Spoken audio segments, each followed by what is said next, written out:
The whole thing is that they have to process all of Mhm. this for themselves, make it their own, Yes. and then give you a peek into what's happening in there. Hey everyone, this is Yvette Hampton. Welcome back to the Schoolhouse Rocked podcast.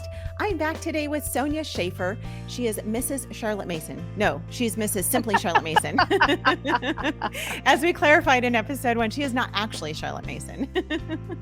She is just very familiar with Charlotte Mason. So if you missed Monday's episode, go back and listen to that. This is such a fun topic. I love talking about Charlotte Mason. I love learning about all the different ways that we can teach our kids and what works best for our individual homeschools. And so this is a fun topic. We are going to continue talking about Charlotte Mason, how to teach it, what it is, what that means for you and your homeschool. But first, I want to thank our sponsor again, CTC Math. If you guys are looking for a great math program, go to ctcmath.com. They are an online math curriculum. It's interactive and it's fun. Your kids will really enjoy it. They explain it. They can go back and re-listen to the lessons and have it re-explained over and over again as many times as they need. And it is just a fantastic resource for any family. And you can try it for free. Go to ctcmath.com. Sonya, welcome back. I am excited to be here with you again today. And I love talking about this topic of Charlotte Mason. It was something I was never familiar with. I'd never even heard of Charlotte Mason until we started homeschooling. And it's been fun to get to know her. And we are very much in a lot of ways a Charlotte Mason family. And so though I've never really dug deeply into who she is, um, it just has kind of naturally occurred with us as a family because we like to do a lot of reading. So we talked on Monday about literature. We talked about who she is, how you got started with teaching using the Charlotte Mason method. And then we talked about good books and good literature and living books and what that means. I want to talk really quickly about narration and how that plays into the world of teaching the Charlotte Mason method in our homeschool. Yeah, that's a great idea. Um, as we talked last time about how all of these methods set the children up for success in life, narration plays a big part of that as well. So we're reading the living books, and as we read, we are asking the children to narrate back to us rather than asking them direct questions on the content. You know what I'm Mhm. talking about. Fill Sure. in the blank, multiple choice, true or false, the kinds of things that we grew up with, Yes. where you read the portion, you answer the questions. Okay, that's not Charlotte Mason. Right. In Charlotte Mason, you read a portion of the living book and then you say, okay, now tell it back to me in your own words. Mhm. So we're asking the child, it sounds simple, Right. and really it's a natural act for most children to do. You think about it, if your daughter is really interested in something, she's probably going to come talk your ear off about it, right? Yes. Yes. So it's natural for children to do, but we are asking them to make the transition to using that natural skill Mhm. and developing it more by an intentional decision of their own. Okay. I am going to pay full attention and I am going to use this skill to help me learn something. Okay. So again, it goes back to that decision of the will. That's what I'm going to do. Right. But we do all kinds of things that we can to make that not a burden for the child. Right. So what we're asking is a higher thinking level, really, than multiple choice, true, false, fill in the blank. Right.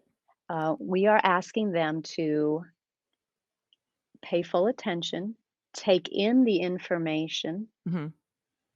put it in the correct sequence, mix it with any other opinions or related ideas already in their head, form it back into coherent sentences, and then spit it out. Mhm. And for younger children, grades 1 through 3, this is done almost all orally Mhm. Okay. because they're still getting their Sure. handwriting fluent, and we don't want that to slow them down. Right. They can process and tell us so much more than they can write at this point. Yes. So let's take that obstacle out of the way and just let them narrate orally. Then, Mhm. in about 10 years old or so, is when Charlotte started phasing in some written narrations, Mhm. which would then gain more and more momentum as the children get older. They're writing more and more, Right. but they're still keeping some component of oral narration. And this is the interesting thing, Yvette. We talked about, setting your child up for success in life. Yes. Charlotte always kept that component of oral because she thought it was good preparation for public speaking. Yes. Yeah. Being able to form your thoughts and Absolutely. communicate them well on the fly. Right. Yeah, Every adult needs that. brilliant. Yes. Yeah, Yeah. Do you ever do picture narration with younger kids where they just would yes. draw out whatever it is that they've read? Yes, you can do narration in many ways. The simplest form is tell me everything you remember from what we just read, either for me reading it aloud or as the kids got older, they would Mhm. read it for themselves. But you can also do draw a picture Mhm. of the story and then have them explain the picture to you because you Right. want it to end up in words eventually. Right. You can have them build their favorite scene out of Legos Mhm. and then explain what they built. You can have them um, write 5 questions covering the portion we read that you Mhm. would ask somebody else to see if they knew about it. Right. So they've got to know the section we read to come up with those questions. Yeah. You can have them write diary entries. You can have with the older children, you can have them compare the choice that this character just made Mhm. with the choice another character made in another book that they had read recently. Charlotte would, I mean, you can take this as far as you want, Sure. honey. Sure. Charlotte would have some of the younger teens is when she would start asking them to narrate in poetry form Oh, wow. Okay. sometimes. And if you really wanted to get serious about this, I mean, you could say, narrate this in poetry form in the style of the poet we have been reading Oh, for goodness. poetry lessons. Okay, so you can make this as rigorous Right. or easy as you want to, but the whole thing is that they have to process all of Mhm. this for themselves, make it their own, Yes. and then give you a peek into what's happening in there. Yes, yes. Okay, so this is a great way if you have a child who loves art or, they love to build a Play-Doh thing, create things with Play-Doh and clay and things like that.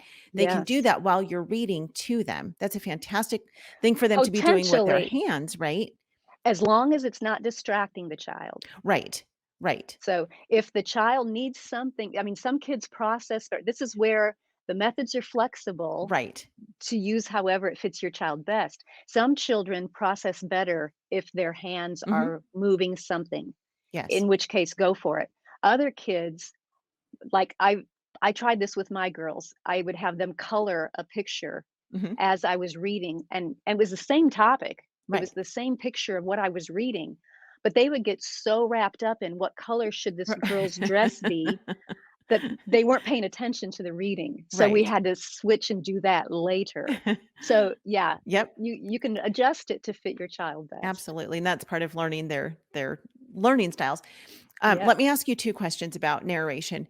Mhm. If your child has read a book that you have not read yourself, how do you take that narration from them if you don't even know like, we have no idea if they're really reiterating back correctly what they've read. So how do we know if the narration is going well or if they're just far off in the woods somewhere? It would depend on a couple of things. One is this a book that is part of your curriculum? Mhm. Or is this just a free read on the side? All right. Right. If it's a book that is part of your curriculum, you have just put your finger on a huge important thing. And that is for us to pre-read the books as much as we can. And I know that's not always easy, Sure. especially if you have a lot of kids going. But I did an episode on our podcast, the Simply Charlotte Mason podcast, with my friend Amber O'Neill Johnston, and we talked about pre-reading and how it really shows respect to your child Mhm. to read it ahead of time so you can carry on a good conversation with them about it. Yeah. And the second point I wanted to mention though is it comes back to knowing your child well and Mhm. having your hearts turned toward each other. Sure. So you know your child is not intentionally trying to mislead you. Oh, sure. Sure. or And I fake wouldn't their way expect that. through. Right, right, right, right. Yeah. And I wouldn't expect that. I'm just thinking, for the child who maybe they have, a lot of kids have very big imaginations. And so I know that some kids, as they read, if they come back and try to tell you the story, it might be an exaggerated story or something bigger than what they actually read, which in some cases could be a good thing because they're using their imagination, but you also want to keep them focused on whatever it is that they're reading. Yeah, you wanna make sure that their elaboration doesn't completely overshadow the truth Right. of Right. that portion, yes. So, pre-reading is very important, but the good part about it is that, especially if a mom has younger children now, Mhm. she can start reading those books ahead of time and Yes. taking notes, and then she's gonna stay ahead of that rolling ball, Indiana Jones, that Yes. rolling ball as he's running in front of it. That's Right, right, kinda what it right. feels like some days. Yes. But if you're gonna use those same books for your kids, you can get a head start on that, Right. or we mentioned about different strategies for keeping ahead in that Mhm. pre-reading category in that podcast episode that I Okay. mentioned. I will Yeah. link I will link to that. Mhm. Let me ask you one more question. Oh, well, let me just to clarify on that. So typically you would do narration with books that are part of your curriculum, but not necessarily with books that they're just reading for enjoyment.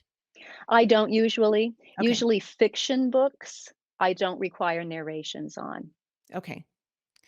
Okay, You let me can ask you you. can make that decision yourself, but Sure. usually for fiction, because narration, also, besides letting you know what that child got out of it, it also cements it in the child's brain. Um, Right. if if we often talk about, if you want to know if you really know your subject, Mhm. try to teach it to someone else. Right. Yes. That's how you know you've got it. It's the Yes. same for narration. That's how they know they've got it, Right. is if they can narrate it. Right. Okay, great. And that can go for books that they're reading or read alouds as well. So it Mhm, can yes, easily work yes, both because ways. especially those young children, they can comprehend a much Yes. higher reading level than they can read for themselves. Yeah, right. So we in 1st through 3rd grade, you're reading aloud Mhm. most of the books to them. The only Yep. time they're reading for themselves is during reading lessons if they Right. need it. Yes. Yeah. Yeah. Mhm. It's incredible what kids can regurgitate after being read to. We do our family Bible time every day, and we kind of take turns, but most often Garrett will read, and we read through the Bible, and then Yeah. he'll often ask questions to our girls after we are done reading whatever section it is that we're because he wants to it's narration. I mean, he wants to know that they understood whatever it is that we've just read. And it's so much fun to have them come back and say, oh, well, it said this, this, this, and this. Or he'll say, what did we read about yesterday? And they have to think back to what we read yesterday. Where did we leave off and where are we going today with this particular passage? So I do have another question for you, but we're going to take a quick break. We'll be right back. What we do at IEW is break through the noise of the grammar and the writing prompts, and we say, this is what you do, step by step. And I've witnessed it over and over again, both watching Andrew teach and hearing from parents, this is the best writing program. We've made it so easy and made it really affordable. So any mom can teach writing to their children using our course, and we guarantee it. To try 3 weeks of free lessons, visit IEW.com. We are back with Sonya Shafer. I have one more question about narration, and then we're going to move on. With narration, when your kids are narrating to you, whether it's orally or if they're writing down their narration, do you have specific questions that you ask them? Pretty much the main question is, what do you remember? Okay. Now, the discussion questions can happen, but I would encourage everybody to hold off on those. First, I want you, child, to tell me what you remember from the passage. Okay. Then, if you left something out, or if you misunderstood something, or if there's a particular portion we want to talk about, an application of Hmm. that or something, then we can go into discussion questions. Sure. But Charlotte said, direct questions on the content are always a mistake. We Okay. don't Interesting. we don't say, in what year did Christopher Columbus Right. discover America? That's a direct question on the Yeah. content. We don't do that. We would say, okay, what do you remember about Christopher Columbus from our story? Okay. And let them go. Mhm. Okay. Okay. Great. And Perfect. if you wanted to, let me throw this in.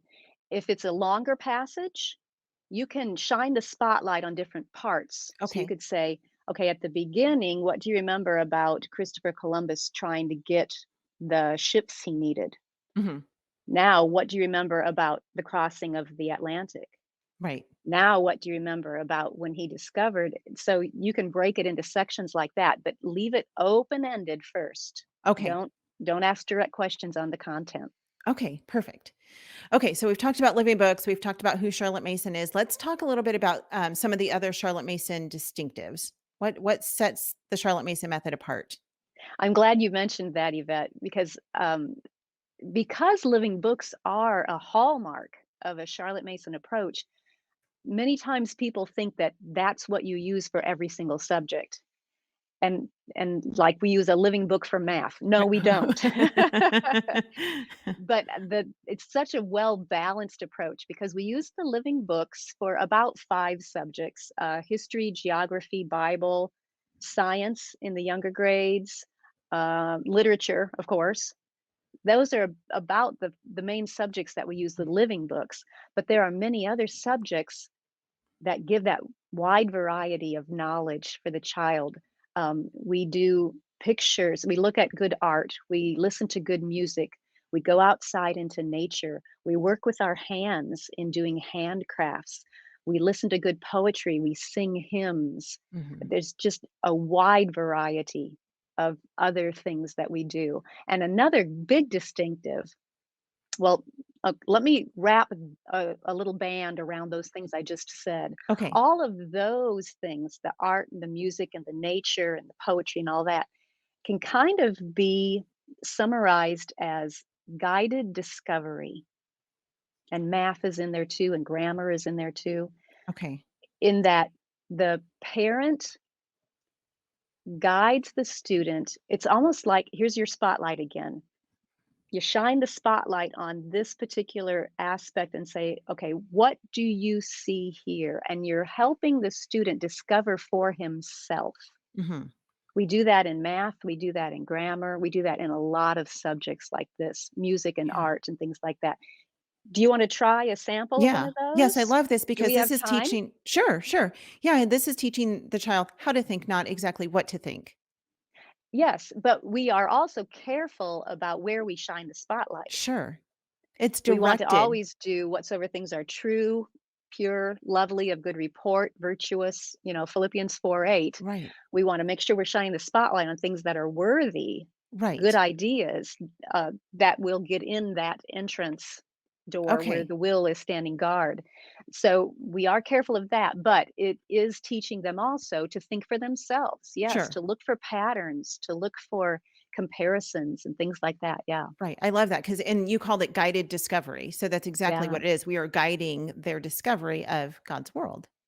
But we want them to discover things for Right. themselves because Yeah. that's when it sticks, rather than us just telling them, "This is what you should see here," Yes. as you Yes. said. Let me give you an example. Do we have Yes. time to do a 5-minute picture We study? do. Yep. Yep. We have just about 5 minutes. That would be great. Okay, all right, let's do a picture study. Okay. Here is a picture called The Gleaners. Okay. It's by Jean-François Millet, Okay. Audience, and if what you're we not would do. watching this, if you're Mhm. listening, you can go to the video. But I will put a link to this in the show notes too, so you guys can see the picture. Yeah. Or the picture is in public domain. You can just Okay. bring it, do a Google search for The Gleaners by Okay. Millet, Millet, and you'll see it. Okay. So what you would do is you would pick one artist and we're going to hang out with him for 12 weeks. So we linger with these people. We get Okay. to know them as people. Remember we talked before about the decisions they made and the obstacles they overcame. You Hmm. want to get to know them as people, what you can learn from them. So you're going to hang out with this artist for 12 weeks. Part of those 12 weeks you're going to be reading a living biography about him. Uh-huh. But the rest of the time, you're going to spend looking at 6 to 8 of his works and Okay. seeing what ideas you can pull. So we're shining the spotlight on the gleaners this week. All Okay. right. So you would hold this picture up for your children and you would let them look at it closely and carefully until they can close their eyes and see the picture in detail in their imagination. And Hmm. if one part of it is fuzzy or they can't see it completely in their head, then they open their eyes and look at that portion again. but you want them to look at it until it's hanging in the art gallery of their mind, crystal Mhm. clear. All Okay. right. So, Yvette, I'm going to move on because Okay. I gave you a heads up to look at this Yes. beforehand. And I'm looking But I haven't seen this we this would, picture until today. So, uh huh. I'm looking at this picture of the gleaners. So we would look at it until the kids are ready. Once the kids are ready, and you can do this with all ages together. Okay. Once they're ready, I'm going to hide the picture. I'm going to just lay it down on my lap. Now, without looking, I'm putting you on the spot, Yvette. Okay. Okay. Describe the picture to me. All right. Sure. Let's start big. It's a big picture of Okay. So it's 3 women in a field gleaning. good. Yeah. Now go ahead into details. What other details did you notice? Sure. Okay, so from what I'm seeing in my mind's eye is it's 3 Yes. women, they're bent over, they're gleaning. All 3 of them are wearing dresses and aprons and some sort of a head covering. There are trees in the background, and it looks like a city or a town, you know, kind of behind those trees. It's quite a large field that they're in. And then there's I remember kind of a gray sky, a gray cloudy sky behind them. Yeah. What colors did you notice? A lot of green and browns. It seemed very Mm, earthy colors, very natural earthy colors, including yeah. in their clothing, I believe, if I'm remembering that correctly. Okay. The town was And kind of a white it looked like there were clouds, gray clouds in the background, but the town seemed to be made up of buildings that were white, gray, cream colored buildings. good, good. Did you notice anything that might give a hint as to what time of day it was? Probably, what I no, no, no, no, daytime because Not it was really. cloudy outside. So, Yeah, yeah. It from my wasn't real mind's eye, I'm dark, not like sure. nighttime. Yeah. Yeah, Okay. So now what we're going to do is we're going to look at the picture again to clarify or confirm okay. what you saw. Are, is there anything you want to add to your description now that you're looking at it? No, I see blues, in Mm-hmm. there as far as colors. You asked about colors. Uh-huh. It's quite small on the screen that I'm looking at it that you're holding up. So, Yeah. Yeah. It's um, easier when you have a nice big right. picture. Yes. But yeah, as far as time of day, I actually still, I don't know what time of day it would be. I mean, it looks like it could be morning or it looks like it could be, right before sunset possibly because it's So the cloudy. shadows are longer. It's Oh, not like oh, I didn't noon. even notice the shadows. I'm asking. I'm Oh, not looking. I'm looking at the back of it right now, so I don't yeah. know. Okay. No, the shadows look short. It doesn't look like there's Okay. too long of Okay. shadows from what I can see. Now, what's interesting when you think about this picture, in Leviticus 23, I think it is where the Lord instituted that whoever was harvesting their field Hmm. was supposed to leave the scatters, not pick it completely clean. They were supposed to Right. leave the corners for the poor to Hmm. come glean Right. for themselves. Yes. And so you think about that. You also think about Ruth Ruth. Right. and how Yeah. she went to glean in the Hmm. field of Boaz. Right. And he said, "You can come here anytime. I will protect you." That's right. Does that add any thought to these women and what they might be going through, what they might be feeling, who they might be? Well, I mean, I certainly thought about the story of Ruth. And of course, when I think about the story Mm, of Ruth, I think about Jesus because her lineage leads to Jesus. yes. But I did think about Ruth though I will say, if I first glanced at this picture, not knowing the title of it, um, I guess if I gave it some thought, I would realize, okay, these women were gleaning. But Mhm. knowing the title of it just brought it more to life. So it's interesting how the Yeah. title relates to the photo as well. Yes. And so you can, when you do this now, let me finish the picture study and I'll come back to that title part, Okay. okay? We just did the picture study. We're done. Yeah. It took less than 5 minutes. Sure. Now I'm going to put that picture up on display for the rest of the week. Okay. Next week, we'll do another picture by Malay. Remember, Uh-huh. we're hanging out with him for Right. 12 weeks or whoever your artist is. Sure. Do the same thing. Look at it, hide it and describe it. Look at it again to clarify, discuss anything about it you want Mhm. to. Put it on display for the rest of the week so the kids can come back and revisit it if they want to. Okay. Okay. At the end of the 12 weeks, you're going to have a pretty good feel for the style of this artist. Sure. because you've studied, you look close. Can you still close your eyes and see the gleamers Sure. in your head? Yeah, You're absolutely. you're gonna recognize it. And Charlotte believed that every child should graduate with a couple of hundred works of art hanging in the art gallery of their minds. Okay.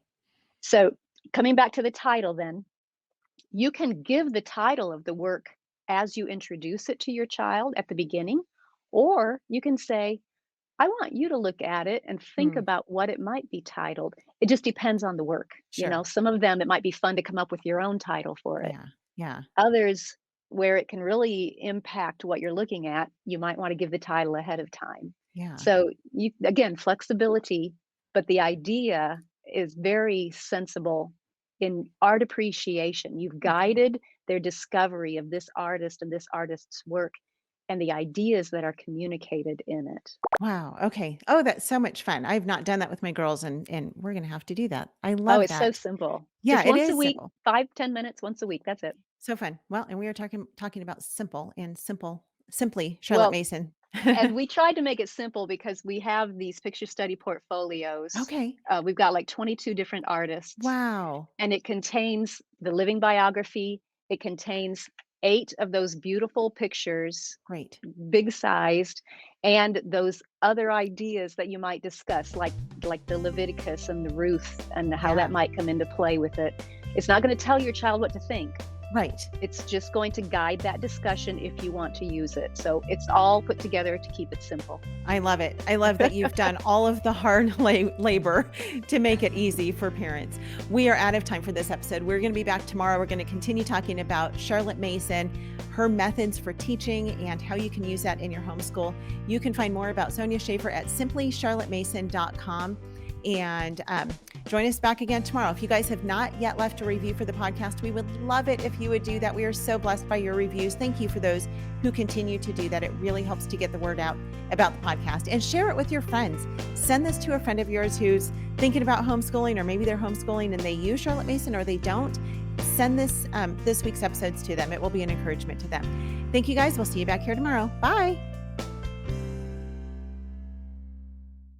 In the very beginning, I had several friends that wanted me to homeschool. And frankly, they were a reason why I didn't want to homeschool, because it looked too perfect to me. Like, I would look at families on the covers of magazines and they had matching jumpers and they were all playing an instrument.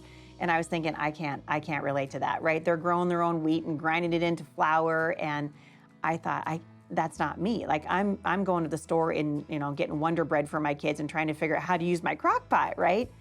And I realized very quickly that the best thing about homeschooling wasn't the fact that we had it all together. It was the fact that we were learning to live together, the fact that we were learning to grow together and learn together.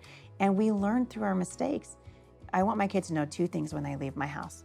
I want them to know that I loved them. That's the first thing I want. I don't want them to look back on their years at home and wonder if I love them. I want them to know that I love them. The second thing is that I want them to know that I trusted the Lord, that I trusted God for every decision that I made. And when I make a wrong decision, which we do as parents, and when the day goes bad, and when we burn the dinner, and when we stub our toe, and when our kids push us to the end of what we think we can do, and we say the word that we never thought we'd hear come out of our mouth, or we make a wrong decision, we have an opportunity to go back and make it right.